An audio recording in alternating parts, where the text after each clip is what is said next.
આગળની થિયરી જોઈએ, સમસ્થિતિમાન પૃષ્ઠ. ઓકે, સમ એટલે સરખું, સ્થિતિમાન એટલે આપણે આગળ ભણી ગયા વિદ્યુત સ્થિતિમાન, અને પૃષ્ઠ એટલે સપાટી. તો આનો મતલબ એવો થાય કે પૃષ્ઠની સપાટી પરના બિંદુએ વિદ્યુત સ્થિતિમાન જો સમાન હોય તો તેવા પૃષ્ઠને કહેવામાં આવે સમસ્થિતિમાન પૃષ્ઠ. બરાબર વાક્ય સાંભળજો કે જે પૃષ્ઠ પરના બધા જ બિંદુએ વિદ્યુત સ્થિતિમાન સમાન હોય એટલે એને કીધું કે સમસ્થિતિમાન. તો સ્થિતિમાન સમાન હોય તેવા પૃષ્ઠને કહેવામાં આવે સમસ્થિતિમાન પૃષ્ઠ. ખ્યાલ આવ્યો? ઓકે, સમસ્થિતિમાન પૃષ્ઠ દોરવા માટે તમારે શું કરવાનું? આપણે આગળ વાત કરેલી કે એક બિંદુવત વિદ્યુતભાર લેવાનું કે જેનું વિદ્યુત ક્ષેત્ર ત્રિજ્યાવર્તી દિશામાં બહાર તરફ હોય. ધારો કે આનું વિદ્યુત ક્ષેત્ર ત્રિજ્યાવર્તી દિશામાં આમ છે, બધી જ દિશામાં બહાર નીકળે છે, ત્રિજ્યાવર્તી દિશામાં.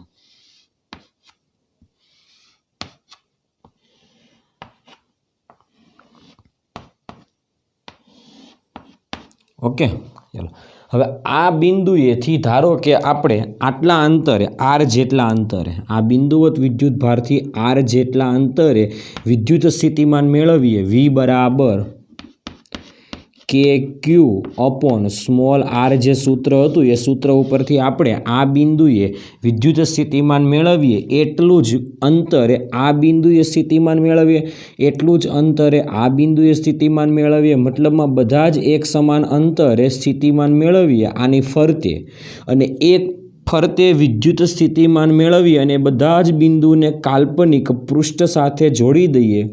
તો આ જે કાલ્પનિક પૃષ્ઠ છે તો એ પૃષ્ઠ પરના બધા જ બિંદુએ સ્થિતિમાન કેવું હોય?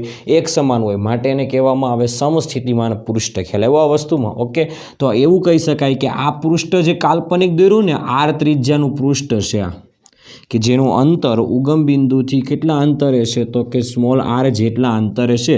એવું બધા જ બિંદુએ સ્થિતિમાન કેવું છે? એક સમાન. કારણ કે સૂત્ર ઉપરથી કે ક્યુ અપોન આર, કોઈ પણ બિંદુએ જાઓ તો આર બદલાતો નથી, કે પણ ન બદલાય, ક્યુ પણ ન બદલાય, આર પણ ન બદલાય. માટે સ્થિતિમાન આ પૃષ્ઠ પરના બધા જ બિંદુએ કેવું રહે?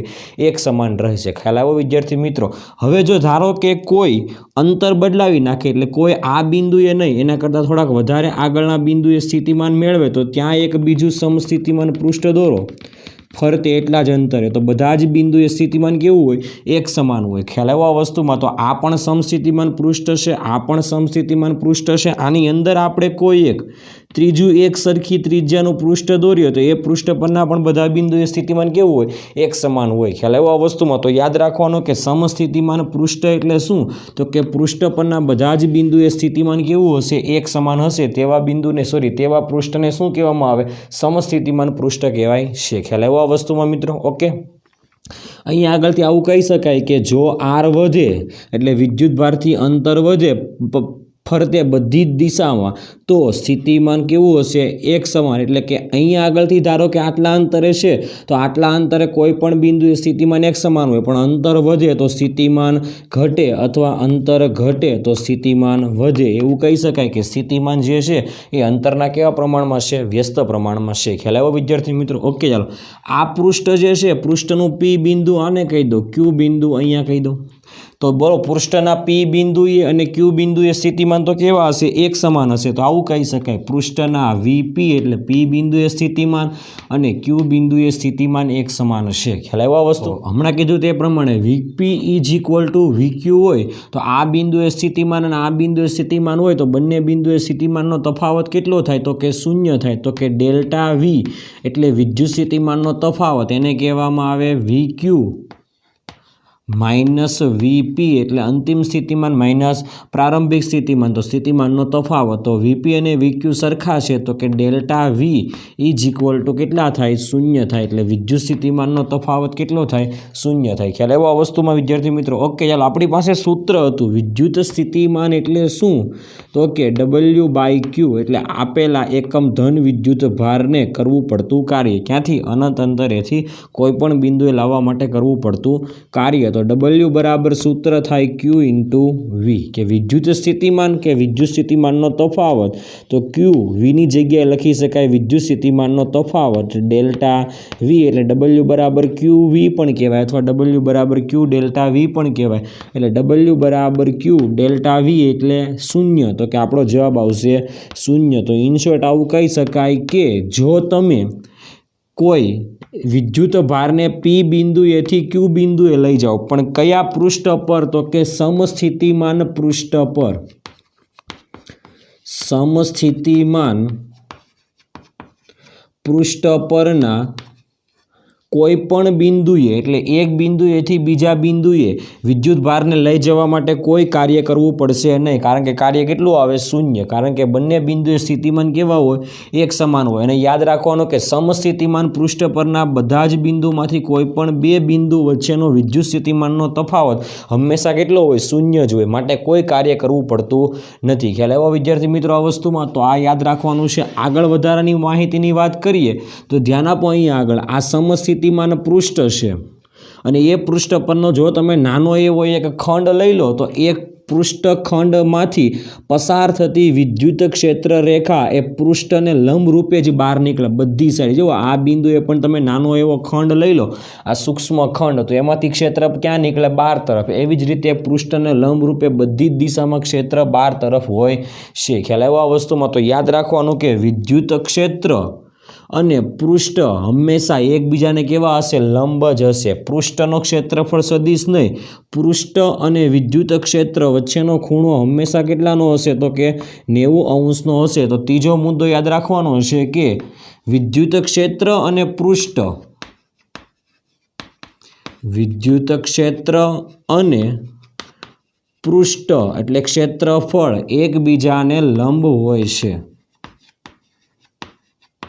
એકબીજાને લંબ હોય છે ખ્યાલ આવ્યો આ વસ્તુમાં વિદ્યુત ક્ષેત્ર અને ક્ષેત્રફળ અથવા પૃષ્ઠ એકબીજાને કેવું હોય લંબ હોય છે ખ્યાલ આવ્યો શા માટે લંબ હોય તો આપણે આગળની વાત કરીએ તો કે W કાર્ય સૂત્ર શું આવે તો કે બળ ગુણ્યા સ્થાનાંતર આપણે કહી દઈએ કે કોઈ પણ એક વિદ્યુત ભાર છે Q જેટલો વિદ્યુત ભાર ખ્યાલ આવ્યો અથવા એકમ ધન વિદ્યુત ભાર છે એને પૃષ્ઠની સપાટી પર આ રીતે P થી Q તરફ લઈ જઈએ અને સમગ્ર પૃષ્ઠ પર લઈ જઈએ તો આવું કહી શકાય કે પૃષ્ઠમાં સ્થાનાંતર સૂક્ષ્મ કરવાનું એટલે પૃષ્ઠમાં વિદ્યુત ભારનું સ્થાનાંતર સૂક્ષ્મ કરો આ રીતે વિદ્યુત ક્ષેત્ર આ દિશામાં બંને વચ્ચેનો ખૂણો કેટલો હોય 90° હોય તો અહીંયા આગળ લખી શકાય બળ F બરાબર કેટલું આવે QE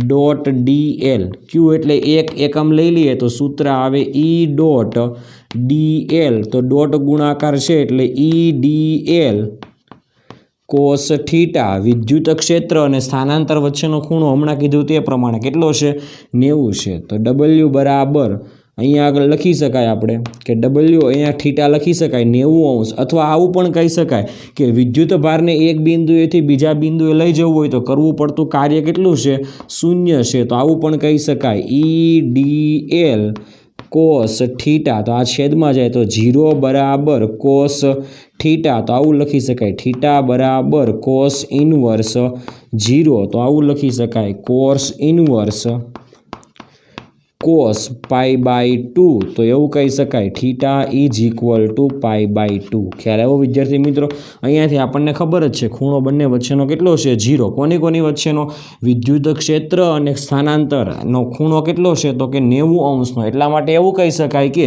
વિદ્યુત ક્ષેત્ર અને પૃષ્ઠ બંને એકબીજાને કેવા છે તો કે લંબ છે માટે ખૂણો કેટલા અંશનો થાય તો કે π/2 જેટલો થાય છે ખ્યાલ આવ્યો આ વસ્તુમાં π/2 રેડિયન જેટલો થાય છે એટલે કહી શકાય કે વિદ્યુત ક્ષેત્ર અને પૃષ્ઠ એકબીજાને કેવા હોય લંબ હોય કહી શકાય કે વિદ્યુત ક્ષેત્ર રેખા જે છે ને જો વિદ્યાર્થી મિત્રો આ એ વિદ્યુત ક્ષેત્ર રેખા એ સમસ્થિતિમાન પૃષ્ઠને લંબરૂપે બહાર તરફ નીકળે છે યાદ રાખવાનું હંમેશા કે વિદ્યુત ક્ષેત્ર રેખા પૃષ્ઠને લંબરૂપે બહાર નીકળે છે વિદ્યુત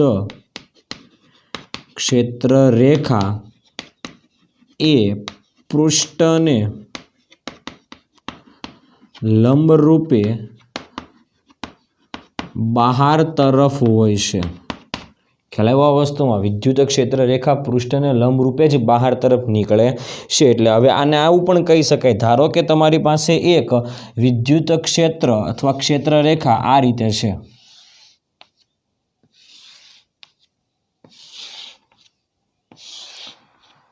અને આ વિદ્યુત ક્ષેત્રમાં જો હું પૃષ્ઠ આ રીતે લંબ મૂકી દઉં,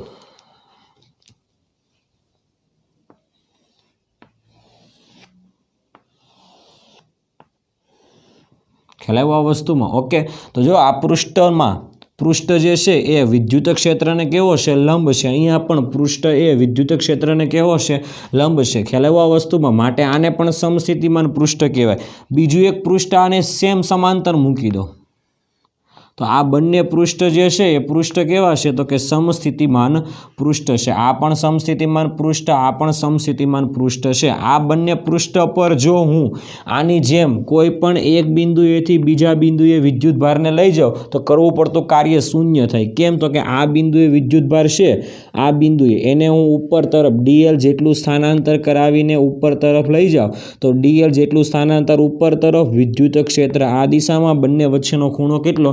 0. તો આ સૂત્રમાં કિંમત મૂકો, વિદ્યુત ક્ષેત્ર અને સ્થાનાંતર બંને એકબીજાને લંબ, 0 નહીં સોરી એકબીજાને લંબ. લંબ એટલે ખૂણો કેટલા અંશનો? 90 અંશનો. તો બોલો 90 મૂકો તો વેલ્યુ કેટલી મળશે? 0. માટે આના કોઈ પણ બિંદુએ, પૃષ્ઠ પરના કોઈ પણ બિંદુએ વિદ્યુતભારને લઈ જવામાં આવે તો કરવું પડતું કાર્ય કેટલું થાય? 0 થાય. માટે આને કહેવામાં આવે સમસ્થિતિમાન પૃષ્ઠ, આને પણ સમસ્થિતિમાન પૃષ્ઠ કહેવાય છે. એટલા માટે હમણાં કીધેલું તે પ્રમાણે વિદ્યુત ક્ષેત્ર રેખા એ પૃષ્ઠને લંબરૂપે બહાર તરફ નીકળતી હોવી જોઈએ. કેવા પૃષ્ઠમાંથી? સમસ્થિતિમાન પૃષ્ઠમાંથી. તો આ સમસ્થિતિમાન પૃષ્ઠ છે, એમાંથી વિદ્યુત ક્ષેત્ર રેખા પૃષ્ઠને લંબરૂપે બહાર નીકળે છે. ખ્યાલ આવ્યો વિદ્યાર્થી મિત્રો? તો આ હતું આપણું વિદ્યુત ક્ષેત્ર માટે સમસ્થિતિમાન પૃષ્ઠ. ખ્યાલ આવ્યો આ વસ્તુમાં? ઓકે, ચાલો આગળ વાત કરીએ આપણે કે ધન વિદ્યુતભાર છે કે જેનું સમસ્થિતિમાન પૃષ્ઠ આ રીતે દોર્યું, એમાં વિદ્યુત ક્ષેત્ર રેખા લંબરૂપે બહાર તરફ નીકળે. કારણ કે ધન વિદ્યુતભારનું વિદ્યુત ક્ષેત્ર ત્રિજ્યાવર્તી દિશામાં બહાર તરફ હોય, ઋણ વિદ્યુતભાર હોત તો ક્યાં આવત? અંદર તરફ, અને એ વિદ્યુત ક્ષેત્ર રેખાઓ અંદર તરફ પૃષ્ઠને લંબરૂપે આવત.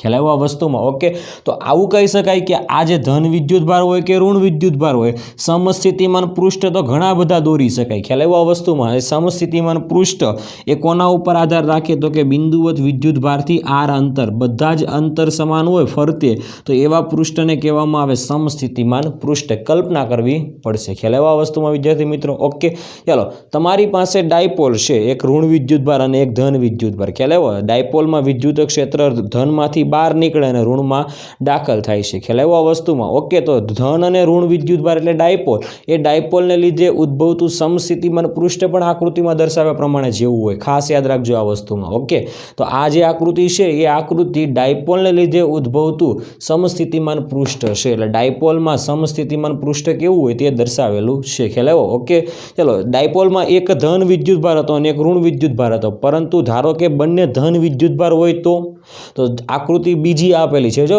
બંને ધન વિદ્યુતભાર હોય તો તેનું પણ સમસ્થિતિમાન પૃષ્ઠ કેવું આવે એ આકૃતિમાં દર્શાવેલું છે. તો આ બંને આકૃતિ ખાસ યાદ રાખવાની છે. ડાયપોલના સમસ્થિતિમાન પૃષ્ઠ કેવા હોય, અને બંને સજાતીય હોય અથવા બંને વિજાતીય હોય એટલે ડાયપોલ, અથવા બંને સજાતીય હોય કાં તો ધન અને ધન કાં તો ઋણ અને ઋણ, તો આ બંનેના સમસ્થિતિમાન પૃષ્ઠ આપણને આકૃતિમાં આપેલા છે. ખ્યાલ આવ્યો વિદ્યાર્થી મિત્રો? ખાસ યાદ રાખવાનું છે સમસ્થિતિમાન પૃષ્ઠ કોને કહેવાય તે. Okay, thank you.